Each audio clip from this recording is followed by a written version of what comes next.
इस कार्यक्रम के प्रायोजक हैं श्री नरेंद्र शकुंतला, कमलेश अनुराधा, गिरीश अंजू, अनुराग प्राशी, अरहम, नेहरा वेद, बाबूलाल जी, गिरनीबाई परिवार, ग्रेटर बाबा परिसर, इंदौर। श्रीमान ओम प्रकाश प्रभादेवी सेठी, श्रीमान संदीप सविता सेठी, श्रीमान सचिन अमिता, यशस्वी लहर अवयुक्त अव्यान एवं समस्त सेठी परिवार, गुवाहाटी, बेंगलोर। श्री विजय, श्रीमती वाणी छावड़ा, किशनगढ़। श्री हेमंत सेठ, बांसवाड़ा।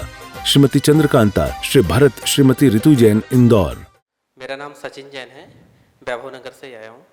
ड्यूरिंग द प्रोफेशन, मतलब जॉब के टाइम, जैसे मेरा काम है लोन देना बैंक में, तो कभी कभी मेरे सामने ऐसी फाइल आती हैं जिसकी फाइल है वो बिल्कुल से पाप अर्जन क्रियाओं में लिप्त हैं या अनैतिक गतिविधियां हैं, और हमें मजबूरन उस फाइल को अप्रूव करके लोन देना होता है। तो निश्चित रूप से अगर हम उसको लोन देंगे तो वो उन क्रियाओं को और ज़्यादा बढ़ाएगा।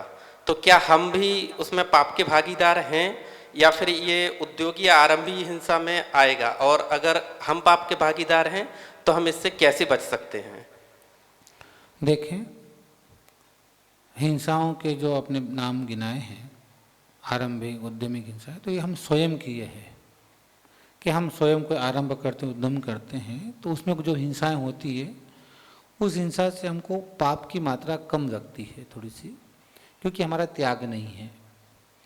पर निश्चित रूप से अगर कोई मांसाहार वस्तु की आप लोन दे रहे हैं, कोई ऐसे जिसे डायरेक्ट जानवरों को काटा जा रहा है और जानवरों को मारा जा रहा है, तो ऐसे लोन को अगर हमारी परमिशन से जा रहा है तो निश्चित रूप से कहीं ना कहीं दोष हमको लगता है।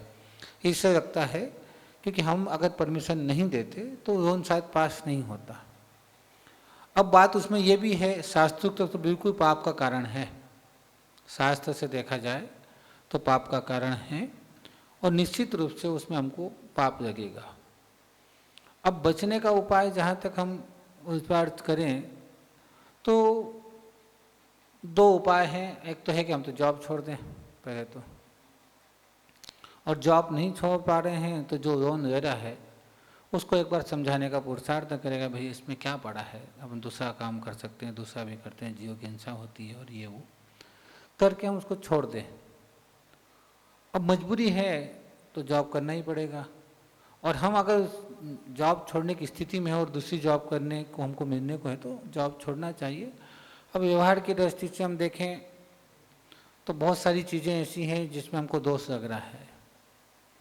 अब आपका किसी का प्रश्न हो जाएगा, क्योंकि पूरा देश देखता है कि बहुत सारी मेडिकल की दवाइयाँ होती हैं जिसमें भी बहुत सारी चीज़ों का उपयोग किया जाता है, पर इन सबों के बहस में और इनमें बहस करने के बजाय हम अपने पर ध्यान दे दें कि अगर हम वो जॉब छोड़ सकते हैं और किसी दूसरी जॉब में 2 पैसा कम मिलता है तो हम वो जॉब कर रहे हैं और उसको छोड़ दें। अब नहीं छोड़ पा रहे हैं तो अंदर से ग्लानि जरूर आना चाहिए कि मैंने गलत किया है, मैंने गलत किया है, मैंने गलत किया है, मैंने गलत किया है और ये मेरे को नहीं करना चाहिए। अंदर से ग्लानि आनी चाहिए, और निश्चित रूप से ग्लानि 2, 4, 6 महीने, 8 महीने, 2 साल चलेगी तो मेरे को ऐसा विश्वास है कि वो अपने आप छूट जाएगा, क्योंकि ग्लानि नहीं करते तब तक छूटता नहीं है। तो देने के बाद रोज ग्लानि करे कि यार गलत है, पर करीब क्या, क्योंकि ऐसा एक जगह वर्णन आया है कि जब युद्ध होता है ना, तो जब सिपाही आपस में लड़ते हैं तो उसमें पाप राजा को भी लगता है। सिपाही लड़ रहा है पर पाप का अंश राजा का है, क्योंकि राजा की आज्ञा से लड़ रहा है, वो सिपाही उनके अधीन है। ऐसे ही वो हमारा पैसा नहीं है, हम जॉब में हैं और जॉब हम उनके अधीन में, उन्होंने जो काम वो कर रहे हैं, है ना। तो दोस्त तो है, और बचने का उपाय यही है कि बस अंदर ही अंदर ग्लानि करो कि भाई मुझे छोड़ना है, भगवान से प्रार्थना करो कि मुझे कोई अच्छा मिल जाए और मुझे जॉब छोड़ना है। ऐसे भाव करेंगे तो पाप की मात्रा थोड़ी कम हो जाएगी, थोड़ा सा कसाय नहीं रहेगा हमारे में, कसाय के भाव नहीं रहेंगे, और जिन कारणों से कर्म बनता वो भी बिल्कुल हल्के हो जाएंगे। क्या इनके भाव तो नहीं है, पर मजबूरी है कभी कभी, है ना। कभी कभी मजबूरियों में भी काम किया जाता है तो वो छूटता है, पर ग्लानि जरूर आनी चाहिए आपको, है ना। तो नियम से एक दिन छूटेगा और बनते कोशिश इन कामों से हम बचने की कोशिश करना चाहिए। अब घर है, परिवार है, चलाना है तो बहुत सारी चीज़ें होती हैं, देखना पड़ता है, तो उन देख समझ करके उससे दूर होने की कोशिश करें तो आपका पाप कम होगा। कसाय कम होगी तो कसाय जब कम होती है तो अनुभाव स्थिति भी कम बनता है, बंधेगा तो सही पाप। ओम नमः। मैं निर्मला जैन, संचार नगर, इंदौर से। महाराज जी, मेरी जिज्ञासा है कि आपने एक दिन जो कर्मों की 10 अवस्थाएं समझाई थी वो मुझे अच्छे से समझ में भी आई हैं, लेकिन जो संक्रमण वाली जो अवस्था है वो आपने समझाई थी वेदनी कर्म पे, साता और असाता। जो साता का है तो वो असाता में हो जाएगा और असाता वाला होगा तो साता में होगा। तो मेरी जिज्ञासा है कि और दूसरे कर्मों की प्रकृतियाँ तो ज़्यादा है, तो वो उसमें कैसे मतलब संक्रमण होगा और किस प्रकार से होगा? देखिए, संक्रमण की व्यवस्था है, कैसे होगा ये कोई शास्त्र में लिखा नहीं है कि कैसे होगा। अब ज्ञानावरण की है, मति ज्ञान का शुद्ध ज्ञान, अवधि ज्ञान, मन परिज्ञान के चला जाएगा, संक्रमण होगा। अब उसका कोई शास्त्र में ऐसा नहीं कहा कि पहले यहाँ जाएगा फिर यहाँ जाएगा। संक्रमण हो सकता है कि आपका भी 6 उपसम है, मति ज्ञान है, शुद्ध ज्ञान, अवधि ज्ञान है, तो मति का शुद्ध में चला जाएगा, शुद्ध का मना परे में, अवधि ज्ञान में चला जाएगा। नाम कर्म के भी 93 है, उनका भी संक्रमण हो जाएगा। संक्रमण मतलब मिल जाना, मिलने का एक खुद की प्रकृतियों में जिनके भेद है, जैसे ज्ञानावरण का ज्ञानावरण में ही, दर्शनावरण के दर्शनावरण का भेद उसी में ही, अंतराय के जो भेद अंतराय में ही हो जाएगा। क्योंकि हम जब पुण्य करते हैं, पुरुषार्थ करते हैं, तो उनकी मात्रा ऐसे अप्रशस्त है नाम कर्म, है ना। अब हमने कोई पुण्य किया है और कोई उस समय पुण्य का उदय आया तो अप्रशस्त प्रशस्त में बदल जाएगा, अप्रशस्त का प्रशस्त में बदल जाएगा। जैसे साता का असाता में चला जाता है और असाता का साता में आ जाता है। तो एक प्रक्रिया है, कोई ऐसा नहीं है कि इस क्रम से ही जाएगा, कोई क्रम की प्रक्रिया नहीं है, सिर्फ संक्रमण की प्रक्रिया है कि ये कर्म यहाँ से यहाँ जा सकता है और इसको हम इसमें से परिवर्तन कर, पर स्वयं के भेदों में, ज्ञानावरण के ज्ञानावरण में, दर्शनावरण के दर्शनावरण में, वेदनी की वेदनी में, मोहिनी की मोहिनी। जैसे आनंदबंदी है, आनंदबंदी उनका संक्रमण अप्रत्याख्यान में हो जाएगा, अप्रत्याख्यान का प्रत्याख्यान में हो जाएगा, संयोजन में हो जाएगा। तो संक्रमण हो गया, यानी इसने अपना हिस्सा इसको दे दिया, उसने अपना हिस्सा उसको दे दिया, उसने अपना हिस्सा उसको दे दिया, बस ये प्रक्रिया है। कितने समय में क्या, ऐसा कोई प्रमाण अपने पास अभी।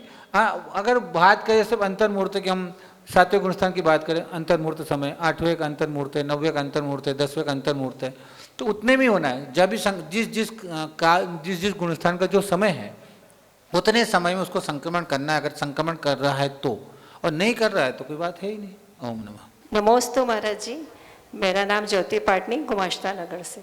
मेरा प्रश्न ये है कि जैसे बोलते हैं कि छठे काल में अग्नि का लोप हो जाएगा, तो क्या सूर्य का प्रकाश भी चले जाएगा इस पृथ्वी पर जिस पर हम रह रहे हैं, उसमें 24 घंटे अंधेरा ही रहेगा? देखें, 2 चीज़ें स्पष्ट रखें कि सूरज कभी जाता नहीं है। सूरज जहाँ आकाश में घूम रहा है वो आकाश में अनंत काल से घूम रहा है, अनंत काल तक घूमेगा। अग्नि समाप्त होगी इसका मतलब सूर्य चला जाएगा जरूरी नहीं है। हमें जो चौथे काल में या तीसरे काल में जो दिन रात का प्रभाव नहीं दिखाई देता है ना, ये सब कल्प वृक्षों के कारण होता है। तेजनांग नाम का कल्प वृक्ष होता है, वो एक एक वृक्ष यानी करोड़ों सूर्य के बराबर उसका प्रकाश होता है उस वृक्ष का। तो उस वृक्ष के प्रभाव से सूर्य का प्रभाव में दिखाई नहीं देता है, समझे ना। जब कल्प वृक्ष समाप्त होने लग जाते हैं तब हमें फिर रात दिन का फर्क दिखाई देता है। तो अग्नि समाप्त होगी, बस सूर्य समाप्त होने वाला नहीं है। वो तो अपनी गति से अनादिकाल से घूम रहा है, अनादिकाल तक घूमता ही रहेगा, उसमें कोई फर्क करने वाला है नहीं।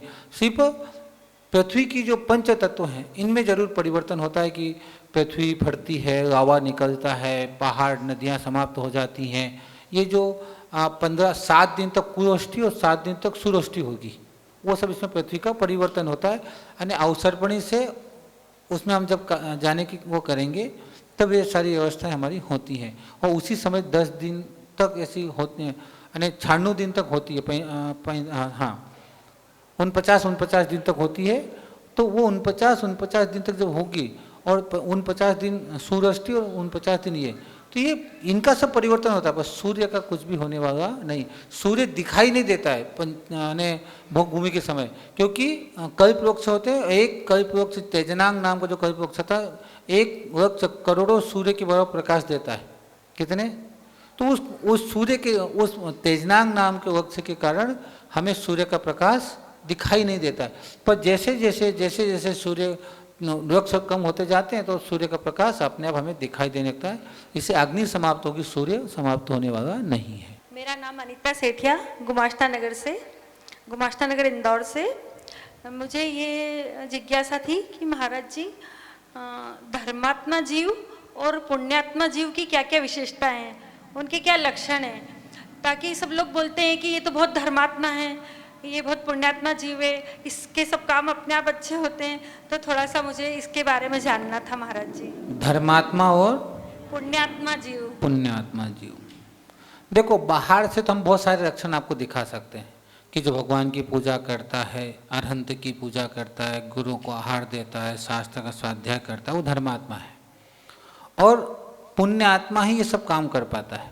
अगर पुण्य नहीं है तो हम न पूजा कर पाएंगे, न हम गुरुओं की आराधना कर पाएंगे, न हम शास्त्र का स्वाध्याय कर पाएंगे। तो पुण्यवान व्यक्ति ही, जैसे कोई पुण्यवान, देखो धर्मात्मा और पुण्यवान, धर्म का मतलब धर्म की जितनी क्रियाएं वो करता है वो धर्मात्मा, और पुण्य की क्रिया का मतलब कर कुछ नहीं रहा है, अभी करता कुछ नहीं है, पर उसको स्टेज पे बुलाया जा रहा है, उसको माला पहनाई जा रही है, और देखते हैं कि धर्म के नाम पे कुछ नहीं करता, ना पूजा करता, ना अभिषेक करता है, वो उसका पुण्य पूर्व होगा, उसका क्या है, पुण्य है। अब उस पुण्य को व्यर्थ में गंवा रहा है। क्या कर रहा है? व्यर्थ में गंवा रहा है। क्योंकि अभी पुण्य अगर भगवान की क्रियाएं नहीं करेगा, धर्म नहीं करेगा, तो अगली बार में उसको सब चीज़ें मिलने वाली नहीं है। अब अंतरंग में किसके क्या चल रहा है, पूजा करते करते भी उसके मन में दुकान है, उसके मन में कसा है, तो उसका अंदाज अपन नहीं लगा सकते। बाहर से हम बता सकते हैं कि धर्मात्मा है, भाई रोज पूजा करता है, रोज अभिषेक करता है, साधु का आहार दान देता है, ये बाह्य पहचान है। और जिसका रोज सम्मान हो रहा है, लोग मान करते हैं, उसका बहुत नाम हो रहा है, बिना कुछ करे ही नाम हो रहा है, तो पुण्य आत्मा है कि उसकी प्रशस्त नाम कर्म का उदय होगा, यश नाम कर्म का उदय होगा। कभी देखते हैं ना, आदमी कुछ नहीं करता है, घर बैठा है, फिर भी उसका नाम हो जाता है, तो उसके यश नाम कर्म का उदय हो सकता है ना। तो ये पुण्य को वापस पुण्य में नहीं लगा रहा है, तो आने वाले समय में वो पाप के कारण, पापों के कारण, क्योंकि अभी जो बंद कर रहा हो तो पाप का ही हो रहा है। जब भगवान की आराधना नहीं कर रहा है, पूजा नहीं कर रहा है, गुरुओं की निंदा करेगा तो पाप कर, पर वो पुण्य में भी पाप कर रहा है, पुण्य के उदय में भी पाप कर रहा है। तो ये पुण्य आत्मा जीव है। भाई अभी जो सुख भोग रहा है वो पुण्य आत्मा है, जितने उसको सुख साधन मिल रहे हैं ना, वो सब पुण्य आत्मा है। पर उन सुख साधनों में भी अगर वो वापस पुण्य करेगा तो आगे भूम उसको पुण्य मिल जाएगा। तो क्या करना पड़ेगा? तो धर्म के काम करना पड़ेगा। धर्म का काम मतलब क्या? धर्म की परिभाषा बहुत सीधी सी है कि हमें वितराग, भगवान, देव, शास्त्र, गुरु की आराधना, उपासना करना चाहिए, और दया, करुणा, प्रेम, वात्सल्य का भाव हमें रखना चाहिए। ये सब धर्मात्मा है बाहर से। अब अंदर से मुझे नहीं पता है कि भैया, न तो मैं केवल ज्ञानी हूँ जो आपको बता दूँ कि अंदर के उसके क्या परिणाम है, वो केवल ज्ञानी बता सकता है कि अंदर उसके क्या, वो बाह्य लक्षण हम बता सकते हैं। अगर वो सिर्फ भगवान की पूजा वूजा नहीं कर रहा है, सिर्फ गायों को खाना खिलाता है, गरीबों को खाना खिलाता है, तो उसको भी धर्मात्मा नहीं कहेंगे, वो धर्मात्मा नहीं है। धर्मात्मा का मतलब जो वितरागता की पूजा कर रहा है, धर्मात्मा वो जो गुरुओं की पूजा कर रहा है, धर्मात्मा वो जो शास्त्र का स्वाध्याय कर रहा है। ये अब जो बाह्य काम करती है धर्मात्मा की कोटि में नहीं आएगा, क्योंकि धर्म शब्द जुड़ा है। धर्म का मतलब ये करने के बाद आप दया करो, करुणा करो, मात्र वही कर रहे हो तो धर्म नहीं है। ये सब निपटाने के बाद फिर हम सेवा कर रहे हैं, वो अलग बात हो गई। इसे ध्यान रखना, बिना पूजन के सठ आवश्यक किए, यानी बहुत मोटी तौर पर बात करें तो बिना सठ आवश्यक किए हुए धर्मात्मा हो ही नहीं सकता है, और बिना सठ आवश्यक किए हुए कितने भी काम करे वो धर्मात्मा की कोटि में नहीं आएगा। ओम नमः। नमोस्तु नमोस्तु। मैं राकेश पाटनी, गुमास्ता नगर से। महाराज जी, मेरा प्रश्न ये है कि आजकल हम महावीर जी, शिखर जी, चांदखेड़ी कहीं भी दर्शन करने जाते हैं, कहने वाले ये कहते हैं कि ये तो घूमने फिरने जा रहे हो आप, भगवान तो यहाँ भी यही है और वहाँ भी वही है, तो वो जाना उचित है या नहीं है? मेरी जिज्ञासा का समाधान करें। देखें, दो चीजों को ध्यान रखना, द्रव्य, क्षेत्र, काल और भाव। जो हम तिथियों पर पूजा करते हैं कि आज भगवान महावीर का केवल ज्ञान है, तो वह काल संबंधित पूजा है कि कि आज उनका विशेष दिन है, और जो तीर्थ क्षेत्र हैं वहाँ जाते हैं तो यहाँ से अधिक तीर्थ क्षेत्र पर पूजा करने का फल मिलता है, स्पष्ट शास्त्रों में कहा है। क्योंकि वहाँ वो द्रव्य भी है, क्षेत्र भी है, काल भी है, इन सब के अनुसार हमारा कर्म के बंध की प्रक्रिया बनती है। तो अगर महावीर जी जाकर के आप भगवान की आराधना पूजा कर रहे हैं तो निश्चित यहाँ से वहाँ जाने का पुण्य का प्रभाव अधिक पड़ेगा, क्योंकि वहाँ क्षेत्र संबंधित पुण्य भी मिलेगा ना।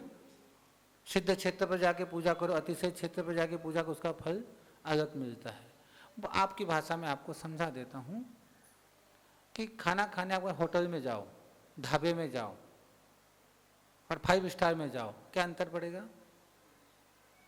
अंतर ये पड़ेगा कि ढाबे में तो लुंगी में भी जा सकते हो, कोई दिक्कत नहीं है। होटल में जाओ तो पैंट शर्ट में भी जा सकते हो। 5 स्टार में टाई में जाना पड़ेगा, खाना तो वही खाना है ना। अंतर पड़ा ना, खाना तो वही है, पर तीनों जगह पैसे अलग खर्चे हैं। ढाबे में 10 रुपये में चाय आएगी, होटल में 50 रुपये में आ सकती है, और 5 स्टार में 500 की भी चाय आएगी, और उसी चाय में दूध भी है, शक्कर भी है और पानी भी है, तीनों जगह सेम है। पर अंतर किसका पड़ा? जगह का, बस। तो ऐसे ही साधारण मंदिर में पूजा करो, अतिशय क्षेत्र में करो और सिद्ध क्षेत्र में, इतना ही पुण्य में अंतर पड़ता चला जाएगा। ओम नमः। मैं शीला सोनी, वैभव नगर, इंदौर से।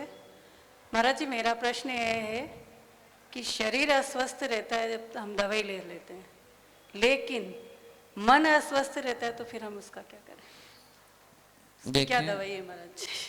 मन को स्वस्थ करने के लिए मात्र और मात्र सकारात्मक चिंतन ही जो ऐसा है जो मन को स्वस्थ कर सकता है। सकारात्मक चिंतन कैसे सकारात्मक चिंतन करें? 2 चीजें स्पष्ट कर दें जीवन में कि सकारात्मक चिंतन आपके जीवन में तभी आ सकता है जब अब अपनी बात को ये समझ लें। क्या समझना है आपको? एक बात तो आप ये समझ लें कि इस संसार में जब मैं आया था तो मेरे पास था क्या? मेरा पुण्य और मेरा पाप, और जाएगा क्या? पुण्य और पाप। तो मेरे नकारात्मक सोचने से पुण्य होगा कि पाप होगा? सकारात्मक सोचने से पुण्य होगा कि पाप होगा? पुण्य होगा। इस कार्यक्रम के प्रायोजक हैं श्री नरेंद्र शकुंतला, कमलेश अनुराधा, गिरीश अंजू, अनुराग प्राशी, अरहम, नेहरा वेद, बाबूलाल जी, गिरनीबाई परिवार, ग्रेटर बाबा परिसर, इंदौर। श्रीमान ओम प्रकाश प्रभादेवी सेठी, श्रीमान संदीप सविता सेठी, श्रीमान सचिन अमिता, यशस्वी लहर अवयुक्त अव्यान एवं समस्त सेठी परिवार, गुवाहाटी, बेंगलोर। श्री विजय, श्रीमती वाणी छावड़ा, किशनगढ़। श्री हेमंत सेठ, बांसवाड़ा। श्रीमती चंद्रकांता, श्री भरत, श्रीमती ऋतु जैन, इंदौर।